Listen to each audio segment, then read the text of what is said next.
Hello everyone, my name is Neha Nagrani and welcome to World of Commerce classes. ठीक है, आज हम start कर रहे हैं 11th क्लास का maths.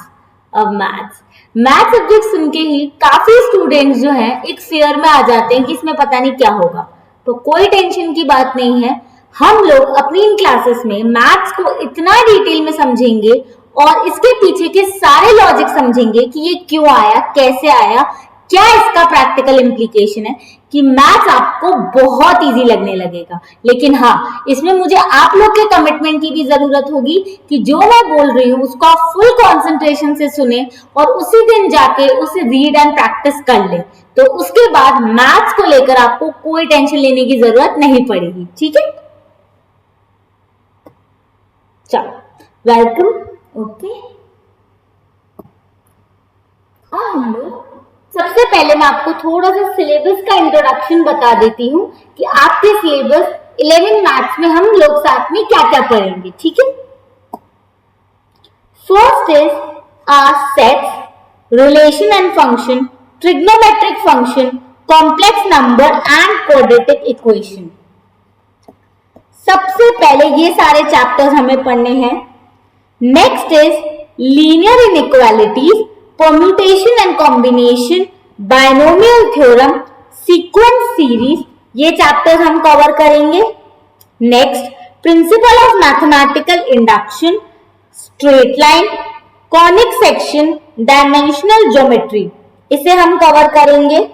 Then limits and derivative, mathematical reasoning, statistics, probability, ये सारे चैप्टर्स मिलके हमारे मैथ्स के सिलेबस का पार्ट फॉर्म करते हैं, हमारे 11th के सिलेबस का। राइट, अब ये चीजों को डिटेल में समझने की जरूरत इसलिए भी है बिकॉज ये सारी चीजें आपका बेस बनेंगी आपके 12th के मैथ्स के लिए। मतलब 11th का बेस ही आपके 12th का मैथ्स बनेगा। जो चैप्टर यहाँ खत्म होगा वो 12th में वहां से स्टार्ट होगा। तो 11th में हमें मेहनत कर लेनी है ताकि 12th का मैथ्स हमारे लिए बहुत इजी हो। और सबसे पहले 11th का मैथ्स ही हम अपनी इन क्लासेस में बहुत इजी कर लेंगे। ठीक है, ताकि आपका मैथ्स फियर तो खत्म हो जाए, जबकि आप यही बोलते हो कि मैथ्स तो हमारा फेवरेट सब्जेक्ट है और हम पूरा ट्राई करेंगे कि ये चीज आपकी पॉसिबल हो पाए। ठीक है, लेकिन ये चीज है कि हम पहले ये कसम खाएंगे कि हम मैथ्स स्टार्ट कर रहे हैं बिना किसी डर के। हम मैथ्स को मैथ्स की तरह सोच के नहीं पढ़ रहे हैं, हम सोच रहे हैं ये तो बहुत ही इजी सब्जेक्ट है, इसमें क्या है। उसके बाद देखना आधा फियर तो वहीं खत्म हो जाएगा और आधा हम अपने लॉजिक से खत्म कर लेंगे। ठीक है, चलो सबसे पहले जो आज चैप्टर हम स्टार्ट कर रहे हैं वो है सेट्स। ठीक है, क्या है? सेट्स। ठीक है, सेट्स चैप्टर को स्टार्ट करने से पहले सबसे पहले हम कवर करेंगे वाई सेट्स। मैथमेटिशियन ने क्या सोच के सेट्स बनाया होगा, कि क्यों आया सेट्स चैप्टर, इसको हमें सबसे पहले समझना पड़ेगा। ठीक है, देखो आप लोगों ने 10th में या 9th में वेरिएबल सॉल्व करे होंगे। वेरिएबल मतलब जिसकी वैल्यू चेंज होती है, जो कांस्टेंट नहीं होता। वेरिएबल का मतलब क्या है? जिसकी वैल्यू चेंज होती है, जो कांस्टेंट नहीं होता, उसे हम कहते हैं वेरिएबल। ठीक है, किसे कहते हैं हम वेरिएबल? जिसकी वैल्यू चेंज होती है, जो कांस्टेंट नहीं होता। ठीक है, उसे हम कहते हैं वेरिएबल, जिसकी वैल्यू हम चेंज करते हैं। ठीक है, जैसे x, y। तो आपने अपने में क्या किया होगा? x एंड y की वैल्यूज निकालने के लिए आपने 9th में क्या किया होगा? इक्वेशंस बनाई होंगी। राइट, देखो अब अगर हमें दो वेरिएबल्स हैं, इनको कैलकुलेट करना है तो हम क्या करते थे? दो इक्वेशंस बनाते थे और इन दो इक्वेशन से हम इसको वैल्यू को निकालते थे। ठीक है, अब अगर मान लो मेरे पास 3 वेरिएबल्स हैं, अब तीन वेरिएबल्स है तो मैं क्या करूंगी, तीन वेरिएबल्स के लिए मैं तीन इक्वेशंस बनाऊंगी, बिकॉज जैसे जैसे वेरिएबल बढ़ेंगे वैसे वैसे इक्वेशंस बढ़ेंगी। मतलब अगर मान लो 10 वेरिएबल्स हैं, अब आप क्या करोगे, 10 वेरिएबल्स के लिए 10 इक्वेशंस बनाएंगे। बाप रे बाप, हमसे यहाँ 2 इक्वेशन सॉल्व नहीं होती, हम 10 वेरिएबल्स की इक्वेशन कहां से सॉल्व करेंगे और 10 वेरिएबल्स की वैल्यू को कैसे निकालेंगे। यही बात मैथमेटिशियन ने भी सोची। मैथमेटिशियन ने सोचा अरे बाप रे, वैसे ही मैथ इतना बदनाम है, राइट। अगर अब हम कुछ सिंपल नहीं करेंगे, 10-10 वेरिएबल के लिए हम इक्वेशन मेथड लगाए रखेंगे तो कोई कर ही नहीं पाएगा। और प्रैक्टिकल लाइफ में आपके सामने सिर्फ 2 वेरिएबल थोड़ी ना आते हैं। वेरिएबल मतलब क्या, जिसकी वैल्यू चेंज होती रहती है। अब हम बिजनेस कर रहे हैं, बिजनेस में बहुत सारे फैक्टर्स होते हैं जो चेंज होते रहते हैं। अब सबकी वैल्यूज निकालने के लिए मुझे कितनी सारी इक्वेशंस बनानी पड़ेगी, बाप रे बाप, ना ना ना ना ना, ये तो हमसे ना हो पाएगा।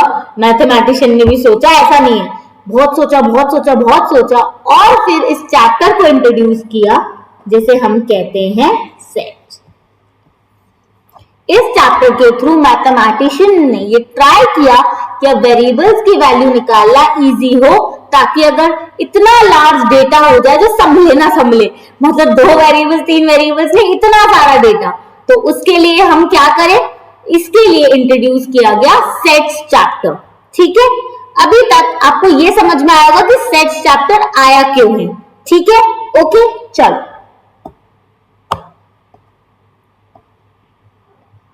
अब मैं आप लोगों को जैसे एक एग्जांपल देती हूं।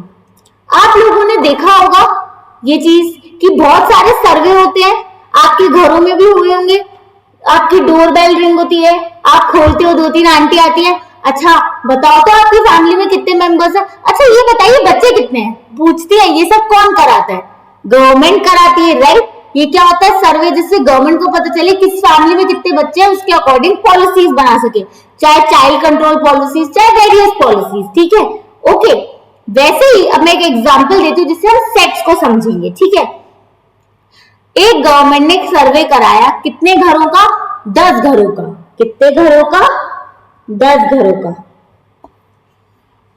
गवर्नमेंट ने सर्वे कराया 10 घरों का, 10 हाउसेस का गवर्नमेंट ने सर्वे करवाया। ठीक है, कि हम देखना चाहते हैं इन 10 घरों में कितने बच्चे हैं। ठीक है, तो उन हर घर में डोरबेल बजी, ट्रिंग ट्रिंग, दरवाजा खुला, हम गए, जी क्या काम है, 2-3 आंटे, अच्छा अपने कॉपी पेन लेके, अच्छा बताइए तो आपके घर में कितने मेंबर्स हैं, बच्चे कितने हैं, राइट। इस तरीके से वो सर्वे कर रहे हैं, डेटा को कलेक्ट कर रहे हैं। ठीक है, इसी डेटा को हम रिप्रेजेंट करेंगे जिसे हम कहते हैं सेट्स। ठीक है, हम क्या करेंगे, हम लिखेंगे 1 2 3 4 5 6 7 8 9 10।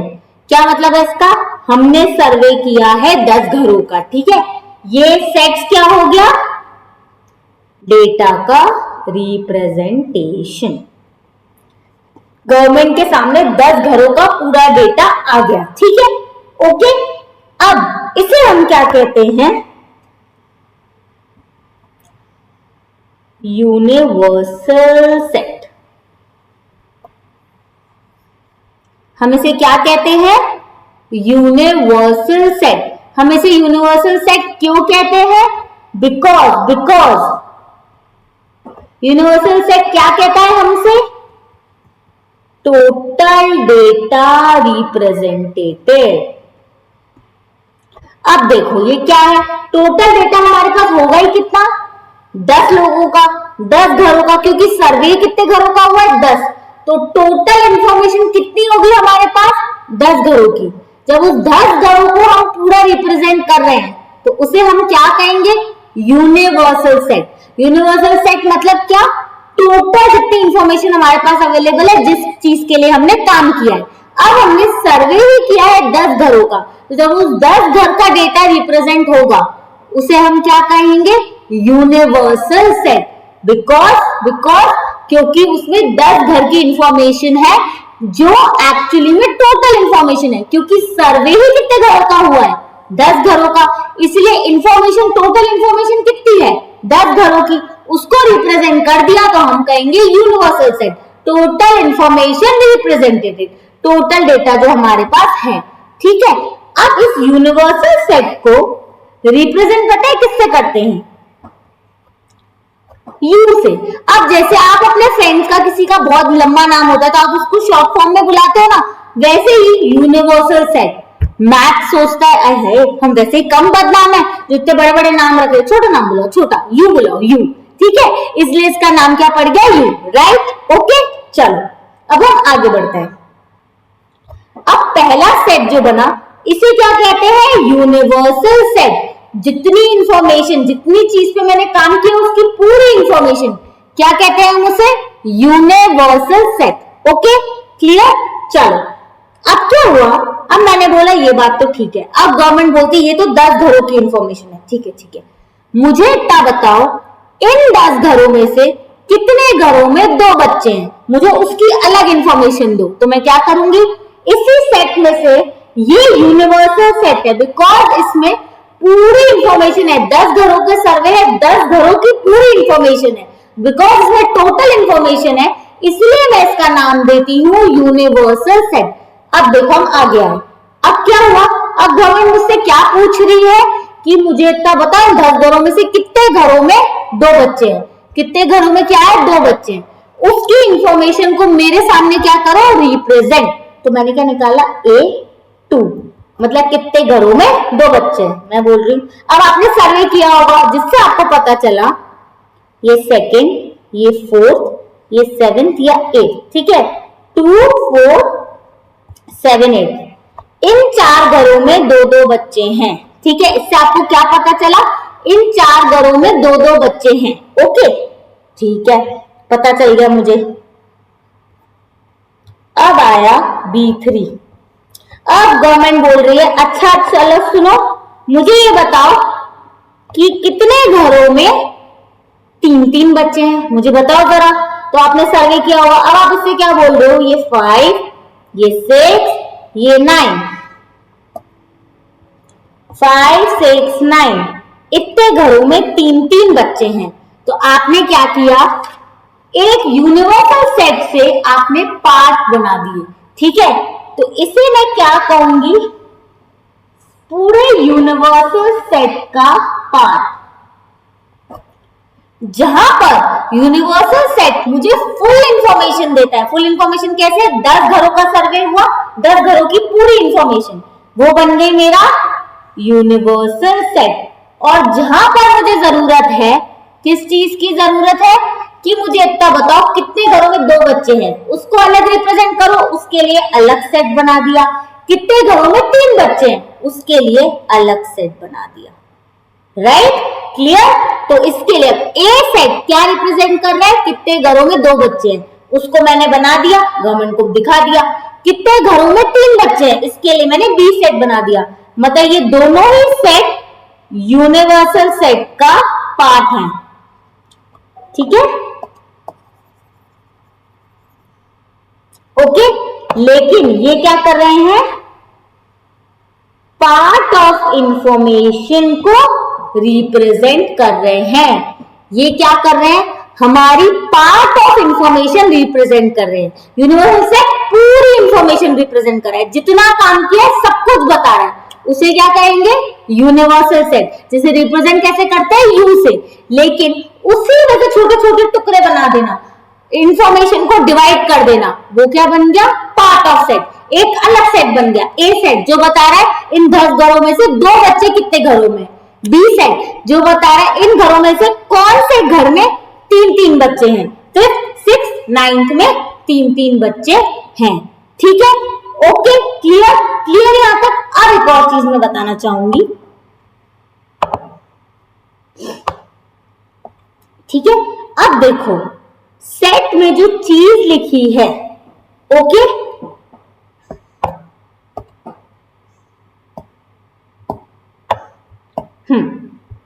ठीक है, अब जैसे मैं एक और सेट बना देती हूं,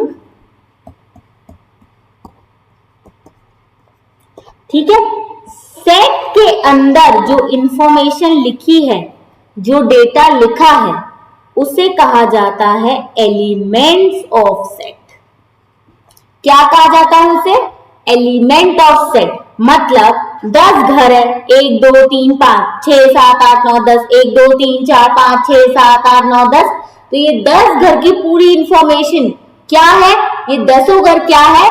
यूनिवर्सल सेट के एलिमेंट्स। क्या है? मैं दोबारा बता देती हूँ, ये क्या है? एलिमेंट्स है। ये 1 से लेकर 10, इन्हें हम क्या कहते हैं? एलिमेंट्स। क्या कहते हैं? एलिमेंट्स। ये एलिमेंट्स किसके हैं? यूनिवर्सल सेट के, यू के, ठीक है।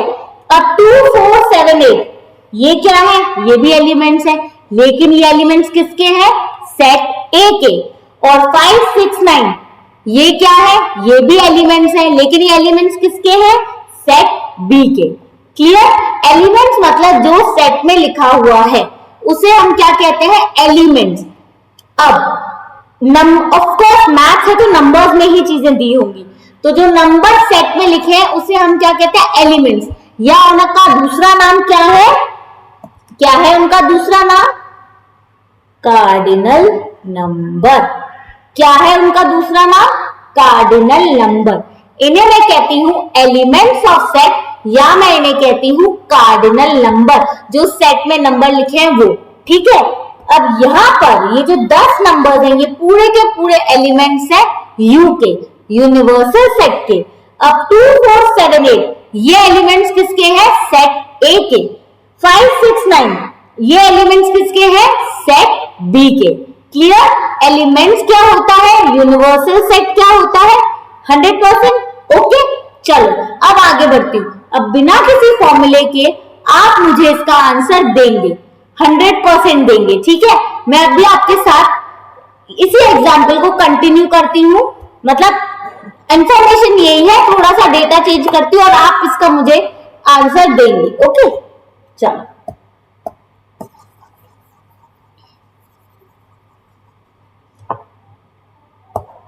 देखो,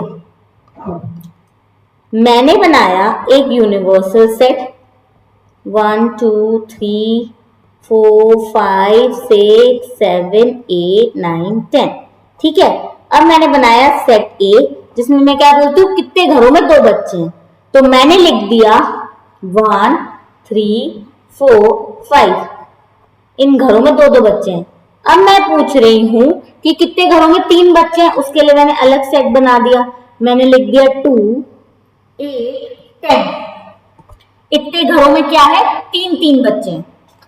अब अगर मेरा सवाल आप लोगों से ये हो, जरा बताना तो इन 10 घरों में से कितने घरों में 2 बच्चे के अलावा हैं?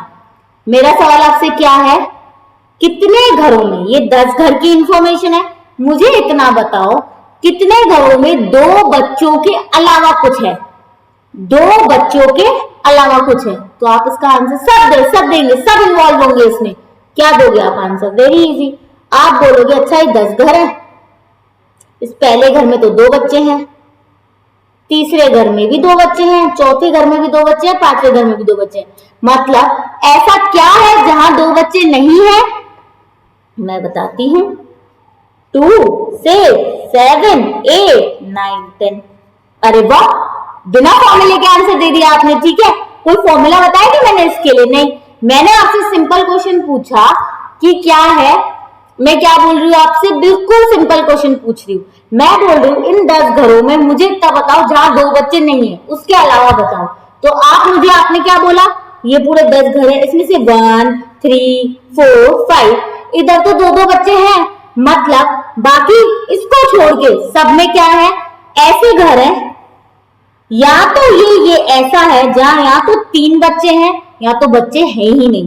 2 8 9 ऐसा है जहां 3 बच्चे हैं, और 6 7 10 ऐसा है जहां पे बच्चे ही नहीं है। लेकिन मेरा सवाल आपसे ये नहीं था कि 3 बच्चे हैं कि बच्चे नहीं है, मेरा सवाल आपसे ये था, मुझे इतना बताओ इन 10 घरों में से कहां 2 बच्चे नहीं है, वो बताओ। 2 बच्चे, सिर्फ 2 बच्चे, सिर्फ कहां सिर्फ 2 बच्चे वाला चीज नहीं है, जहां पे दो बच्चे वाला चीज नहीं है उसके अलावा बताओ। आप बोलोगे पहले घर में तो दो बच्चे हैं, तीसरे घर में दो बच्चे हैं, चौथे घर में दो बच्चे हैं, पांचवें घर में दो बच्चे हैं, तो इसके अलावा जो बचे दैट मीन्स वहां पे या तो दो बच्चे नहीं है मतलब तीन बच्चे हैं या बच्चे ही नहीं है। ठीक है, खुद बता दिया आपने, राइट। इसका फॉर्मूला पता है क्या होता है?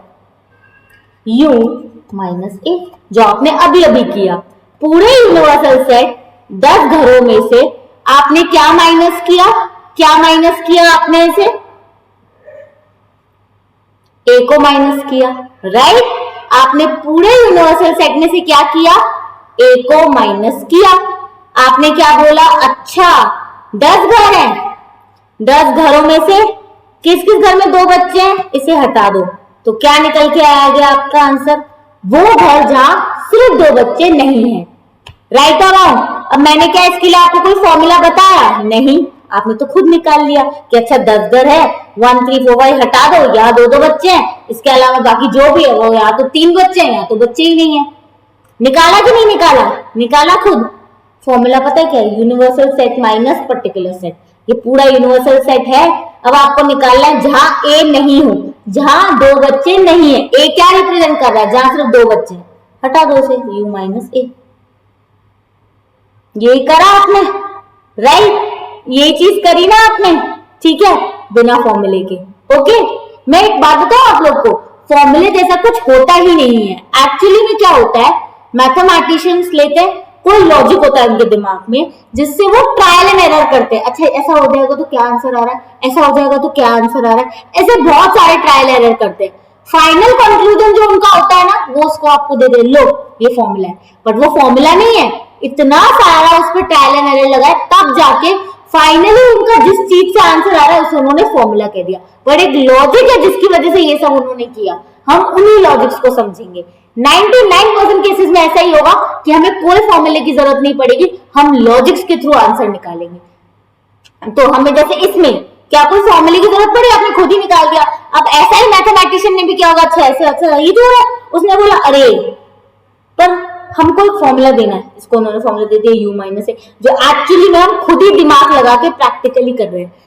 99% केस में मैथ्स में ऐसा ही होता है। इसलिए मैथ से डरना नहीं है, मैथ से प्यार करना है, ठीक है, बिकॉज इसमें लॉजिक्स ही अप्लाई होते हैं। ओके, कोई फॉर्मूला वगैरह नहीं होता। हाँ 1% चांस ऐसे हो सकते हैं जिसमें बिल्कुल ही लॉजिक नहीं आता, सिर्फ फॉर्मूला होता है, ठीक है, लेकिन बाकी 99% केसेस में लॉजिक होता ही होता है और हम उन्हीं पे ध्यान देंगे। ठीक है, लॉजिक हमारा पक्का हो गया तो मैथ्स हमारे हाथ में है, सारे क्वेश्चंस तो फिर हाथ में है ही है।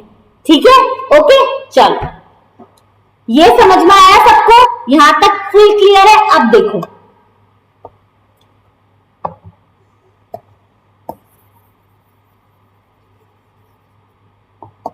ये जो u माइनस ए किया मैंने, मतलब मैं क्या बोल रही हूं, जो a नहीं है, मैंने क्या बोला, a मतलब क्या, जहां दो बच्चे हैं, तो जहां a नहीं है, जहां दो बच्चे नहीं है, सेट का उल्टा, मतलब ये क्या हो गया, सेट a का उल्टा, मतलब जो सेट a नहीं है, क्या नहीं है, सेट a नहीं है। ठीक है, यही सवाल मैंने आपसे पूछा था, जहां दो बच्चे नहीं है, मतलब क्या, अगर मैं इसको वर्ड्स में एक्सप्रेस करूं, इससे इजीली समझ में आता है, तो मैं आपसे क्या बोल रही हूं, जो सेट ए नहीं है, जो सेट ए नहीं है, तो इसको रिप्रेजेंट कैसे किया जाता है, ए डैश से।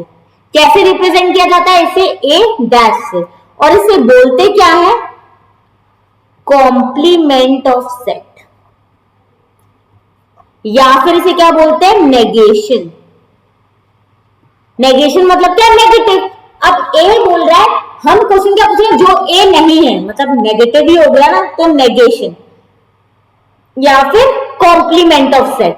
और इसको रिप्रेजेंट कैसे करते हैं, इसको लिखते कैसे हैं, ए डैश, क्योंकि मैं किसका नेगेशन पूछ रही हूं या किसकी चीज में पूछ रही हूं, जो नहीं है, ए के बारे में। ए मतलब क्या, इस एग्जाम्पल में ए मतलब जहां दो बच्चे हैं वो बताओ। ठीक है, तो ए डैश मतलब जहां दो बच्चे नहीं है वो बताओ। ओके, इसको बोला जाता है कॉम्प्लीमेंट ऑफ सेट या नेगेशन। क्लियर? चलो ये क्लियर है सबको 100%? नोट्स की आपको बिल्कुल टेंशन लेने की जरूरत नहीं, अभी हम सिर्फ सेट्स के थोड़े लॉजिक समझने की कोशिश करें। हर नोट्स आपको हर चैप्टर के इजीली मैं बनवाऊंगी, कोई टेंशन की उसमें जरूरत नहीं है, ठीक है।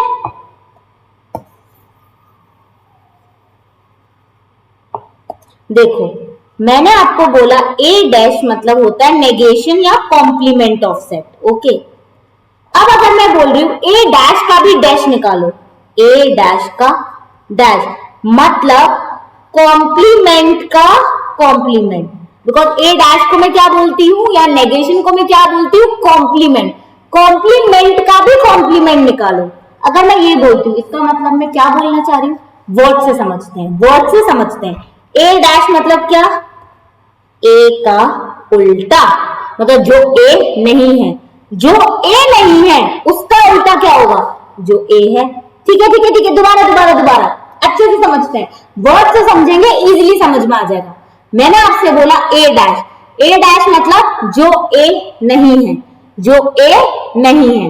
ए डैश का मतलब क्या, जो ए नहीं है, मतलब ए यहाँ पे क्या रिप्रेजेंट कर रहा था हमारे एग्जाम्पल में, जहां सिर्फ दो बच्चे हैं, तो ए डैश मतलब जहां दो बच्चे नहीं है, ठीक है, वो हो गया ए डैश। अब ए डैश का भी डैश मतलब कॉम्प्लीमेंट का भी कॉम्प्लीमेंट, मतलब अगर इसको हम हिंदी में वर्ड में एक्सप्रेस करें तो क्या मतलब है, जो ए नहीं है उसका उल्टा, ठीक है। ए डैश मतलब जो ए नहीं है, अब जो ए नहीं है उसका उल्टा वो क्या होगा, जो ए है। मैं पहले क्वेश्चन पूछा ए जो नहीं है वो बताओ, उसको मैंने बोल दिया ए डैश से। दूसरा क्वेश्चन अब मैं आपसे पूछ रही हूं ए डैश का डैश, जो ए नहीं है उसका उल्टा, मतलब ए डैश मतलब जो ए नहीं है। अब क्या बोल रही हूं मैं, जो ए नहीं है उसका भी डैश, मतलब ए नहीं का भी उल्टा क्या हो जाएगा, जो ए है। मतलब इसका मतलब क्या निकाला, कॉम्प्लीमेंट का complement is a set itself. पहली इंफॉर्मेशन आपने मुझे क्या दी, मैं पूछ रही हूं जो ए नहीं है मुझे वो बताओ, मतलब जहां दो बच्चे नहीं है हमारे एग्जाम्पल में वो बताओ, तो उसको मैं क्या बोलती हूँ, कॉम्प्लीमेंट, ठीक है। अब मैं दूसरा क्वेश्चन पूछ रही हूँ आपसे, ट्विस्ट तो करूंगी ना, सीधे सीधे ये पूछ लेते जहां दो बच्चे हैं वो बताओ, मतलब वो ए है ये बताओ, मैं ये नहीं बोल रही हूँ, मैं बोल रही हूँ जहां दो बच्चे नहीं है ना उसके अलावा बताओ, that is a dash, that is a dash. मैंने पहला क्वेश्चन क्या पूछा, जहां दो बच्चे नहीं है वो बताओ, दैट इज ए डैश, ठीक है। अब मैं क्या बोल रही हूँ, डैश का भी डैश, कॉम्प्लीमेंट का भी कॉम्प्लीमेंट, मतलब जहां दो बच्चे हैं वो बताओ, वो तो ए ही है ना। डैश का डैश, ए डैश क्या बोल रहा है, जहां दो बच्चे नहीं है, ठीक है, सिंपल क्वेश्चन बता दिया। खुश नहीं होते मैथ्स वाले, वो बोलते हैं डैश का भी डैश, कॉम्प्लीमेंट का भी कॉम्प्लीमेंट बताओ, मतलब जो ए नहीं है, ए नहीं है दैट इज ए डैश, जहां दो बच्चे नहीं है दैट इज डैश। अब उसका कॉम्प्लीमेंट मतलब उसका उल्टा, जो ए नहीं है उसका उल्टा, उसका उल्टा क्या होगा, जो ए है। पहला क्वेश्चन पूछा जो ए नहीं है, जहां दो बच्चे नहीं है, मैंने बता दिया। वो बोल रहे अब इसका उल्टा करो, इसको छोड़ के बताओ, मतलब दोबारा सुनो अच्छे से,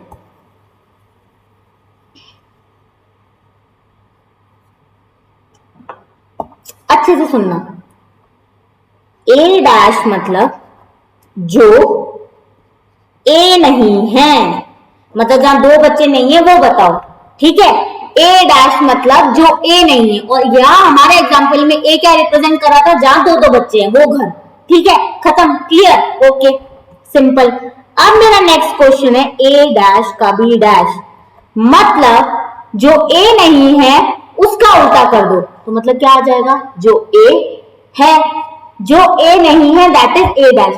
अब वो बोल रहे हैं ए डैश मतलब जो ए नहीं है, ए को छोड़कर, ए को छोड़कर, तो हमारा ए डैश क्या है, ए को छोड़कर, छोड़ दो ए को, ठीक है।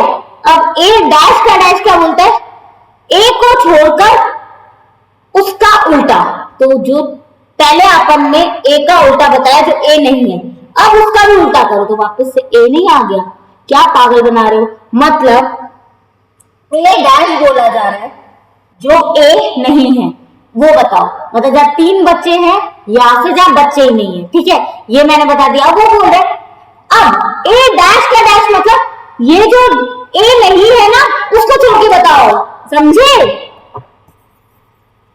जब तक आप लोग को समझ में नहीं आएगा मैं छोड़ूंगी नहीं, ठीक है। मैथ्स को सिंपल करा के जाना है मुझे, ठीक है। ए डैश मतलब जो ए नहीं है, ये तो रट गया होगा, मतलब ये तो अच्छे से समझ में आ गया होगा, ठीक है।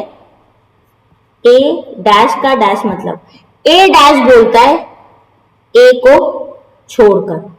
डैश मतलब देखो, डैश मतलब क्या, ए डैश मतलब ये ऊपर का डैश मतलब क्या, ए को छोड़कर।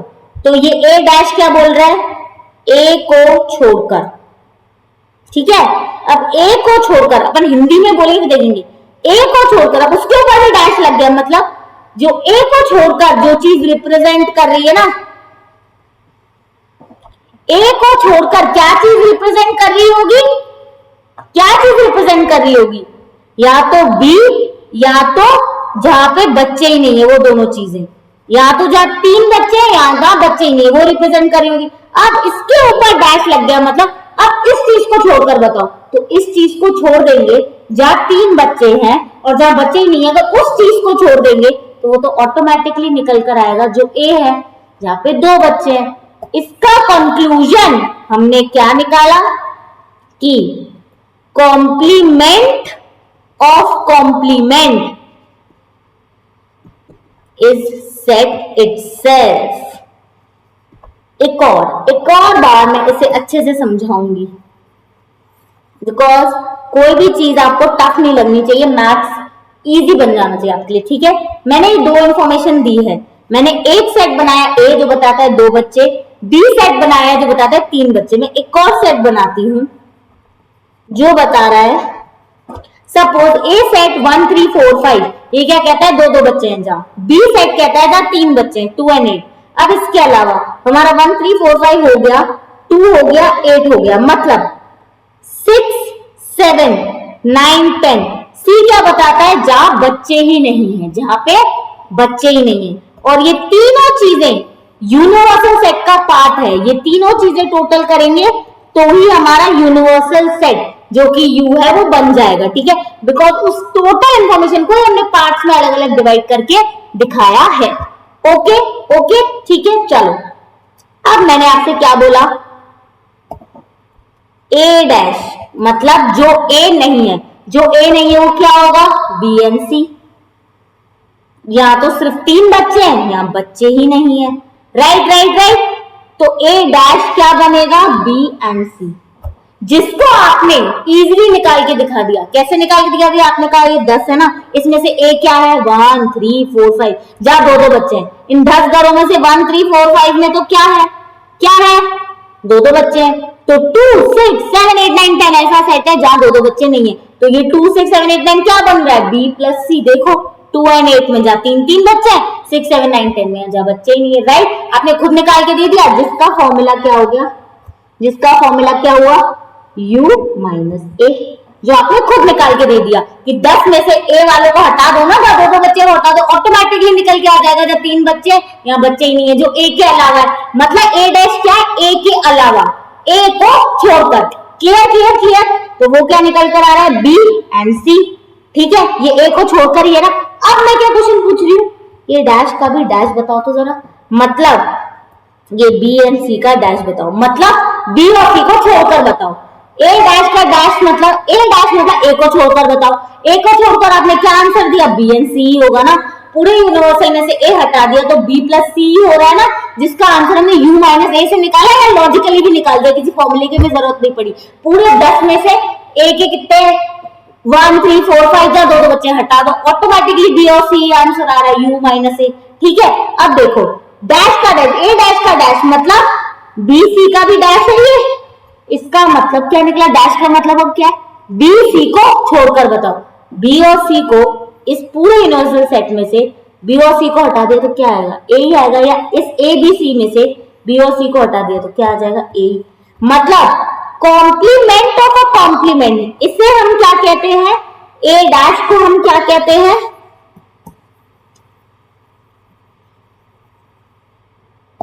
ए डैश को हम कहते हैं कॉम्प्लीमेंट, या इसका दूसरा नाम है नेगेशन। तो इस ए डैश के डैश को हम क्या कहेंगे? Complement of complement. Clear? Okay, ठीक है, यहां तक क्लियर है सबको? ठीक है, अब देखो मैंने अभी तक आप लोगों को क्या बताया?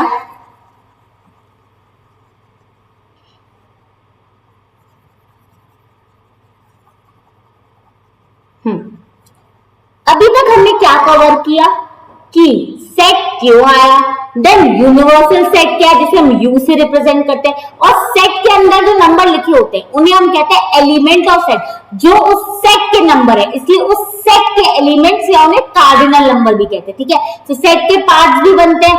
फिर डैश बताया मैंने, दैट इज कॉम्प्लीमेंट या नेगेशन, एंड डैश का भी डैश मतलब complement of a complement is a set itself. और ये कैसे हुआ ये भी बताया मैंने कि भाई जब ए डैश है B and C, because A plus B plus C तीन डेटा मिला के ही पूरा हमारा यूनिवर्सल सेट बन रहे, ठीक है, तो ए डैश है बी एंड सी, जिसको आपने ऐसे भी निकाला कि u माइनस ए कर दो ना तो ऑटोमेटिकली बी और सी आएगा ना, आएगा कि नहीं आएगा? आपने खुद बिना किसी फॉर्मूले के नहीं निकाल दिया। सेट है ए का, ए के चार लोग हटा दो तो बाकी सब बी और सी हो गए ऑटोमेटिकली। ए डैश मतलब ए को छोड़कर।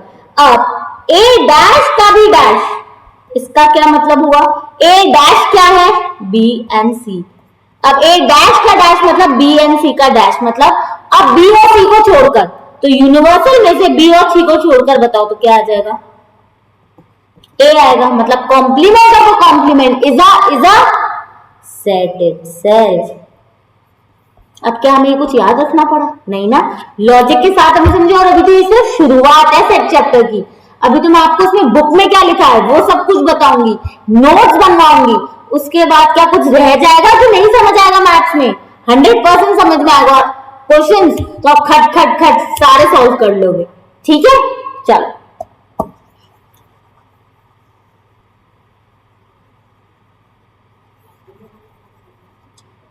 एक चीज मुझे और समझानी है ब्रैकेट्स की। आपने अलग अलग ब्रैकेट्स देखे होंगे। एक आपने ये देखा होगा ओपन ब्रैकेट, जैसे इसमें लिखा है 2 4 10 12, ठीक है, और इस तरीके का ब्रैकेट बना है। तो इसका क्या मतलब है कि मेरा जो वेरिएबल है उसकी वैल्यू इस 2 से 12 के बीच में लाई करती है। अब वो 4 भी हो सकती है, 4.2 भी हो सकती है, मतलब 2 से 12 के बीच में लाई करती है। अगर ओपन ब्रैकेट बने इसका मतलब मेरे इस वेरिएबल की वैल्यू इस 2 से 12 के बीच में लाई करती है। वो 4 भी हो सकती है, 4.1 भी हो सकती है, 5 भी हो सकती है, 5.8 भी हो सकती है, लेकिन वो ये 2 और 12 नहीं हो सकती। मतलब ओपन ब्रैकेट का मतलब एक्सट्रीम वैल्यू इंक्लूडेड नहीं है। एक्सट्रीम वैल्यू का मतलब क्या? जो मेरी स्टार्टिंग की वैल्यू है और जो मेरी एंड की वैल्यू है, इस केस में 2 and 12 वो इंक्लूड नहीं होंगी ओपन ब्रैकेट के केस में। मतलब इस वेरिएबल की वैल्यू लाई करेगी 2 से लेकर 12 के बीच में, लेकिन 2 and 12 नहीं हो सकती। 2.2 हो सकती है लेकिन 2 नहीं हो सकती, 11.9 हो सकती है लेकिन 12 नहीं हो सकती। मतलब जो एक्सट्रीम वैल्यू है, beginning value and and value, इन्हें मैं क्या कह रही हूँ? एक्सट्रीम वैल्यू, ये इंक्लूड नहीं है, इसके बीच में लाई करेगी वेरिएबल की वैल्यू। तब क्या बनते हैं? Open bracket. क्या बनते हैं? Open bracket.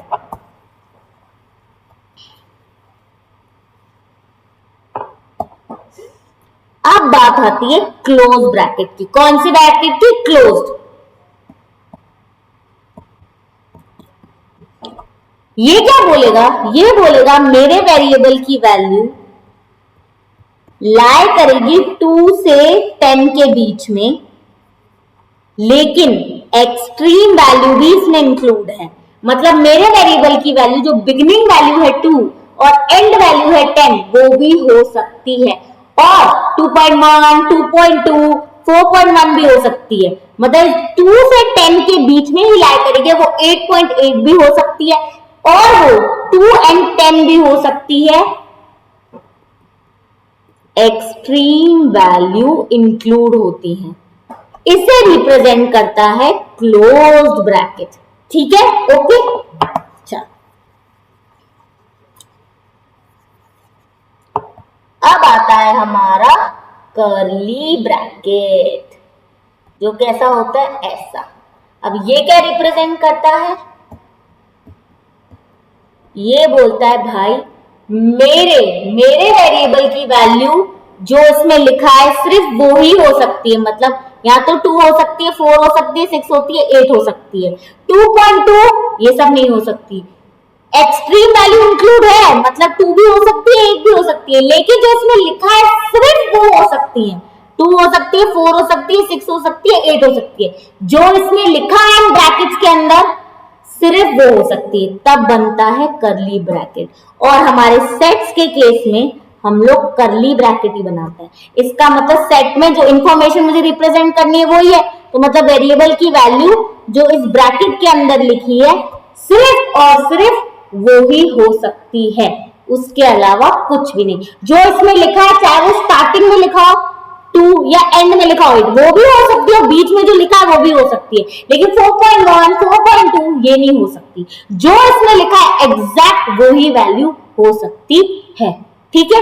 सेट्स में तो यही है। हाँ, मिक्स्ड भी आप देखोगे, सेट्स में आप ओपन ब्रैकेट क्लोज ब्रैकेट्स नहीं देखोगे, बिकॉज सेट्स में तो बनते ही कर्ली ब्रैकेट है, लेकिन आप ओपन एंड क्लोज का मिक्स भी देख सकते हो, जैसे ऐसे।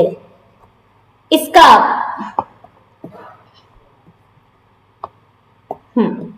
इसका क्या मतलब है, अगर इसमें लिखा है 268, इसका क्या मतलब है कि मेरी वैल्यू 2 से 8 के बीच में है, मतलब 2.2 2.3 भी हो सकती है, और 2 भी हो सकती है। बिगिनिंग वैल्यू हो सकती है, क्योंकि बिगिनिंग वैल्यू में क्या लग रहा है, क्लोज ब्रैकेट। लेकिन 8 नहीं हो सकती, क्योंकि 8 क्या है मेरा, ओपन, और ओपन ब्रैकेट एक्सट्रीम वैल्यू को लेने से मना करता है। इसमें दोनों ब्रैकेट लग रहे हैं, बिकॉज बिगिनिंग में क्लोज ब्रैकेट लग रहा है इसलिए बिगिनिंग की वैल्यू ली जाएगी, और लास्ट में ओपन ब्रैकेट लग रहा है इसलिए 8 नहीं लिया जाएगा। लेकिन बीच की वैल्यू जिसमें आ सकती है 6.1 6.2 ये आ सकता है। अनदर एग्जाम्पल, अगर ऐसा हो, सेम है लेकिन ब्रैकेट मैंने उल्टे कर दी, इसका मतलब क्या है, बिगिनिंग में ओपन ब्रैकेट लग रहा है, मतलब मेरे वेरिएबल की वैल्यू 2 नहीं हो सकती। 2 से 8 होगी पर 2 नहीं हो सकती, लेकिन 8 जरूर हो सकती है, क्योंकि 8 में लग रहा है क्लोज ब्रैकेट, मतलब एंड वैल्यू हो सकती है, और 2.1 2.2 भी हो सकती है। लेकिन कर्ली ब्रैकेट्स क्या बोलते हैं, जो लिखा है, चाहे स्टार्टिंग में लिखा है जैसे 2 या एंड में लिखा है 8, ये तो हो सकती है, लेकिन 4 और 6 भी हो सकती है, 4.1 4.2 ये नहीं हो सकता। जो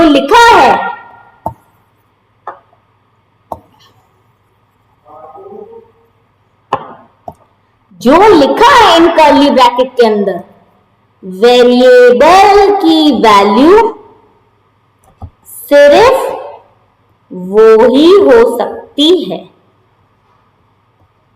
क्लियर, जो लिखा है वो ही हो सकती है वेरिएबल की वैल्यू। फर्स्ट वैल्यू है, लास्ट वैल्यू, मतलब एक्सट्रीम वैल्यू भी हो सकती है, बीच की वैल्यू भी हो सकती है, लेकिन उनके बीच में नहीं, जैसे 4.1 4.2 नहीं, जो लिखा है, जो उसने लिखा है उस ब्रैकेट के अंदर सिर्फ उन्हीं में से एक आंसर होगा। 6.1 ये नहीं होगा, 2 होगा, 4 होगा, 6 होगा, 8 होगा, उन्हीं में से एक आंसर होगा। इसलिए सेट्स में हमेशा बनते हैं कर्ली ब्रैकेट। और अभी तो हमने सिर्फ सेट चैप्टर की शुरुआत करी है, अभी तो इसमें कुछ भी नहीं हुआ है, लेकिन मैं आपको ये बताना चाहती थी कि ये बहुत इजी चैप्टर है। मैथ्स का इनफैक्ट हर चैप्टर ऐसे इजी है अगर हम लॉजिक्स पे ध्यान दें बजाय फॉर्मूले की टेंशन लेकर, ठीक है। तो हम मैथ्स को इसी तरीके से इसका हर चैप्टर करेंगे और बहुत आराम से हो जाएगा बिना किसी टेंशन के। Okay, thank you so much मुझे इतना पेशेंटली सुनने के लिए, and all the best and bye bye. Okay, I and the class here.